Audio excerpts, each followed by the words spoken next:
Sama ng ating parokya, si Father Vic, at ang ating guest priest, si Father Richard. Bayan ng Diyos, magandang gabi po at maligayang kapistahan ng muling pagkabuhay sa ating lahat. Magandang gabi po, Father Efren. Alam nating lahat na itong gabing ito ay kakaiba sa lahat ng gabi at mga pagdiriwang ng misa. At sinabi nga kanina, may 4 na yugto ang pagdiriwang na ito. Nasaksihan natin ang pagpaparangal sa banal na apoy doon sa labas. Ipinapakita dito, mga kapatid, na kung merong dilim, hahawiin itong dilim sapagkat liwanag ang dapat maghari. Sinabi ng Diyos sa simula pa sa paglikha, magkaroon ng ilaw at liwanag, at nagkaroon nga ng liwanag. Kaya sa Kanya nagmumula ang lahat na liwanag na pwede nating maranasan sa mundong ito. Maaaring ito'y liwanag ng pag-iisip, liwanag ng kalooban, liwanag sa mga bagay-bagay na di naiintindihan sa hiwaga at kasaysayan ng kaligtasan. Lahat ng di natin naunawaan, kinakailangan tayong maliwanagan at mabanaagan ng ilaw na ito. At nagtapos, mga kapatid, ang seremonyang ito sa ating pagpaparangal sa pag-awit ng Exsultet, dahil mahalaga na pinanghahawakan natin palagi ang liwanag ni Kristo, hindi ang liwanag na nakasisilaw na ibinibigay ng mundo, dahil may ibang kinang na ibinibigay ang liwanag ng mundo na madali tayong maakit at mabihag. Pero kapag tayo binihag ng liwanag ni Kristo, tulad ng isang chariot na naglalagablab, pupugnawin niya ang lahat ng sagabal sa ating daan upang tayo'y lalong mapalapit sa Kanya. He is a blazing chariot na handa na tunawin ang ating mga kasalanan, linisin tayo ng apoy na ito at pakabanalin. At ito'y pinagtibay ng Diyos sa kapakanyang pagharap sa kamatayan.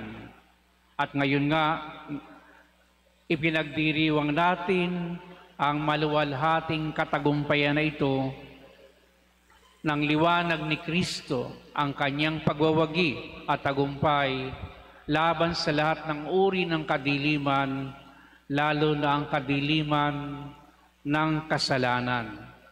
Kaya iba yung pag-asang binibigay sa atin ng seremonya ng pagpaparangal sa ilaw, sapagkat sinasabi sa ating napakaliwanag, kung may dilim sa ating buhay, kumapit lamang tayo kay Kristo, siguradong dadalhin niya tayo sa Kanyang liwanag. Sa ikalawang yugto, mga kapatid, nagsimula ito sa pagpapahayag ng mga salita ng Diyos hanggang sa Ebanghelyo. Napakarami nating napakinggan. We hear the Word of God in abundance. Minsan lang ito nangyayari sa isang taon. Bakit ba kailangan pa nating mapakinggan ang mga salaysay ng mga ninuno natin mula sa mga Israelita, kay Amang Abraham, kay Moises, at kung sino-sino pang mga tao sa lumang tipan? Mga kapatid, ang pagsaksi sa katotohanan sa presensya ng Diyos ay napatutunayan sa lahat ng ginawa ng Diyos. Kaya kung tatanungin natin ang isang Israelita tungkol sa Diyos, ang sasabihin niya sa atin kung natanggap niya na ba ang salita at ang liwanag ng Diyos sasabihin niya, dati-rati kami mga alipin, pero sa lakas at bisig at kapangyarihan ng Diyos, kami inilikas at nakatawid, tatiyak na kamatayan ang mga umahabol sa amin. Yan ang tinatawag na Jewish Passover. Dumaan ang lakas ng Diyos, inilikas ang mga binubusabos na mga alipin sapagkat sila'y tumawag sa Diyos at sila'y pinakinggan. Sa ating mga Kristiyano, mga kapatid, ang ating sangkap ay ang salita din ng Diyos. Kung paano ang mga Hudyo, pinanghawakan nila ang mga ginawa ng Diyos na dakilang bagay at ito'y kanilang ipinagdiriwang taon-taon sa pamamagitan ng tinatawag na Jewish Passover. Meron siyempre tayong Christian Passover. Kung paanong dumaan ang Diyos noon, dumaan din at dumaraan ng Diyos sa ating buhay, lalo na sa mga pagdiriwang na ginagawa natin. Dahil sinabi nga kanina, ito ang ina ng lahat ng misa sa buong taon. Nang ibig sabihin, kung may ibubuhos na biyaya ang Diyos sa lahat ng misa, dito ngayon ibubuhos ng buong buo. Bakit mga kapatid? Sapagkat pinapaghanda tayo ng 40 araw. Mulang Miyerkules de Ceniza hanggang Miyerkules Santo bago tayo pumasok dito sa Paschal Triduum. At ngayon nga, aani tayo ng tagumpay na ito kung pinasok natin yung mga panukala ng simbahan upang magtagumpay ang Diyos sa ating buhay. At ngayon ay manamnam natin ng buong buo itong pagliligtas ng Diyos dahil siya'y dumaan sa ating buhay. He passes over our lives para tulungan tayo, ilikas tayo sa pagkakaalipin sa kasalanan. Sapagkat ang salita, mga kapatid, ay liwanag ng buhay ng tao. Ano kaya ang buhay natin kung wala ang salita ng Diyos? Nasaan kaya tayo ngayon kung hindi tayo nakinig sa salita ng Diyos? Dahil ang totoo, narito tayong lahat dahil sa salita ng Diyos. Maliban kung mayroon kayong ibang motibo sa gabing ito sa pagsisimba, maliban sa salita ng Diyos na kayo'y tinawag dito, hindi na natin alam yan. Bahala na ang Diyos dyan. Pero ang aking panukala sa pantaha, nandito tayong lahat dahil tayong lahat ay tinawag ng Diyos. At kung yung mga bata ay magtatanong, dahil sa mga Hudyo, pati mga bata ay nagtatanong, sabi nila, Ama, sa kanilang mga domestic liturgy, bakit kakaiba ang gabing ito? Ano bang nangyayari dito? Bakit ang dami-daming mga pagbasa? Bakit tayo kumakain ng ganito? Bakit tayo nagpupuyat? Bakit ang haba-haba ng liturhiya natin tuwing ganito, yung Jewish Passover? Yun din ang tanong sa atin, mga kapatid. Bakit nga ba, kung tatanungin tayo ng ating mga anak, ano ang isasaysay natin sa kanila? Sapagkat yun ang mga oportunidad ng pagsasalin ng pananampalataya sa ating mga anak. Kung wala kang maikukwento, tulad ng kwento ni Abraham, kwento ng isang Israelita, at kwento ng isang Kristiyano, ano ang isasalin nating pananampalataya sa Kanya? Napakinggan mo ang salita? Ano ba ang ginawa sa iyo ng salita? Pwede mong sabihin sa anak mo, anak, kung hindi sa salita ng Diyos, maaaring kami nagkahiwalay na ng iyong ama. Sapagkat mula nung kami ay lumapit sa Diyos, binuo niya muli ang ating pamilya. Kaya isinasali natin ang mga konkretong karanasan ng ating buhay sa ating mga anak. Kung magsasalin din lamang tayo ng yaman, huwag naman sanang puro pera. Sapagkat pag pera palagi ang iminulat natin at ipinakain sa ating mga anak, magmumukhang pera lamang yan. Kapag kapangyarihan at layaw ang ating ipinakain sa kanila, hindi yan maglilingkod sa atin. Pero pag pinakain sila natin ng salita at binusog sila ng salita ng Diyos, magmumukha silang mga anak ng Diyos. Kikilos, magkakaroon ng anyo at asal na kamukha ni Kristo. Kaya napakahalaga, mga kapatid, ng gabing ito, sapagkat ito rin yung pagkakataon na tayo makapagsasali ng pananampalataya dahil dito ibinubuhos ang maraming biyaya na hindi karaniwang ibinubuhos sa mga ordinaryong misa. Dahil nga, ito yung pinakamahalaga, pinakatugatog ng tagumpay ni Kristo. At hindi lang yan. Sa ikatlong bahagi, dapat sana meron tayong adult baptism.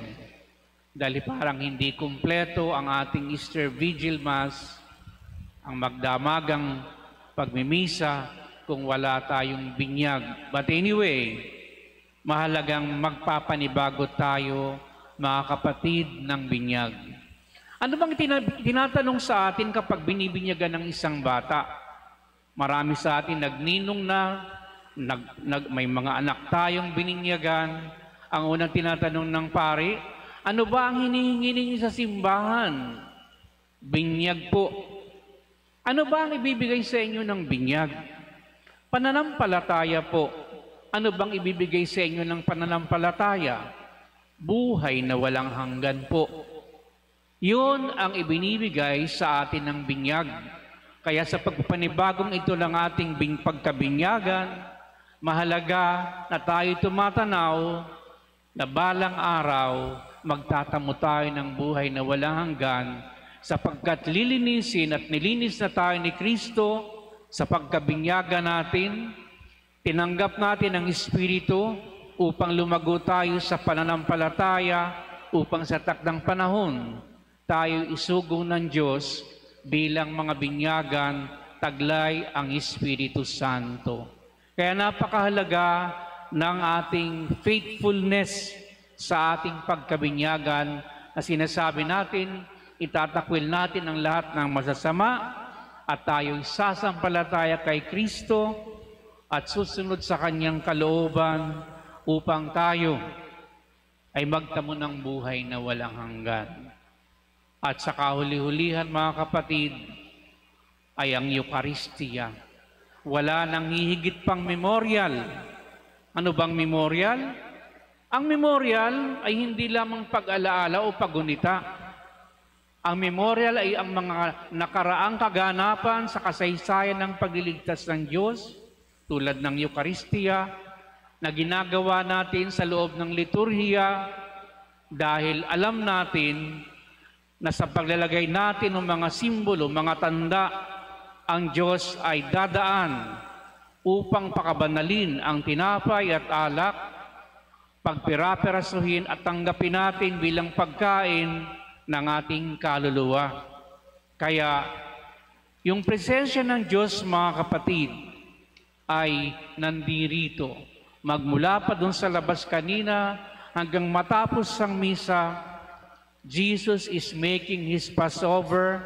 Dumaraan siya dito upang ilikas tayo dahil ang lakas at kapangyarihan ng apoy ng Kanyang pag-ibig ang tutunaw sa ating mga kasalanan upang tayo linisin, pakabanalin at matamo natin ang kaluwalhatiang dulot at bunga ng muling pagkabuhay. Ito'y isang kahiwagaan ng kasaysayan ng pagliligtas, pero mga kapatid, kailanman ay hindi nagsinungaling sa atin ng Diyos kapag sinabi niya, tutuparin niya ito, gagawin niya ito, mapupulfill ito sa atin.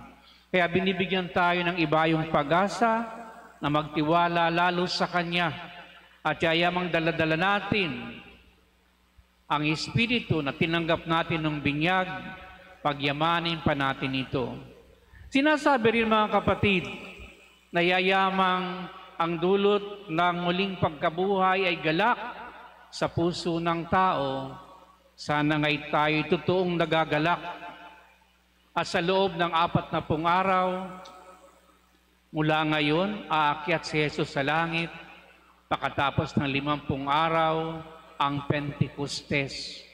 Pigilin natin ang ating mga sarili na huwag munang magmura, mag-isip ng masama. Bakit? Sapagkat hindi pa pumapanaog ang Espiritu Santo. Hindi pa tayo silyado, mga kapatid. Pag sinugo ang Espiritu Santo sa Pentecostes at sumasa atin na ito, hindi na tayo siguro magmumura pa sapagkat sumasa atin na ang Espiritu ng Diyos. Yan yung parang equivalent ng ating kumpil.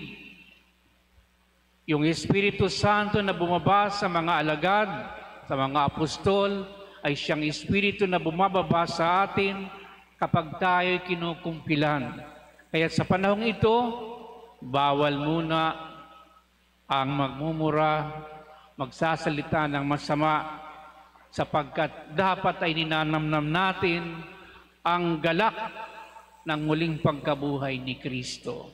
Kaya nagpapatuloy mga kapatid ang ating paglalakbay sa pananampalataya.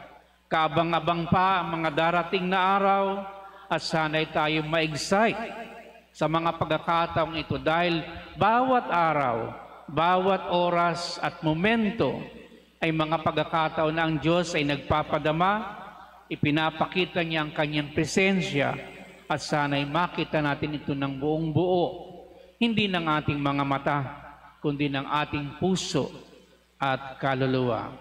Kaya mga kapatid, sa diwa ng pasasalamat, magpuri tayo sa Diyos, magpasalamat, at totoong sabihin natin, Christ is risen. Hallelujah. Can you repeat that for me? Christ is risen. Hallelujah. Amen.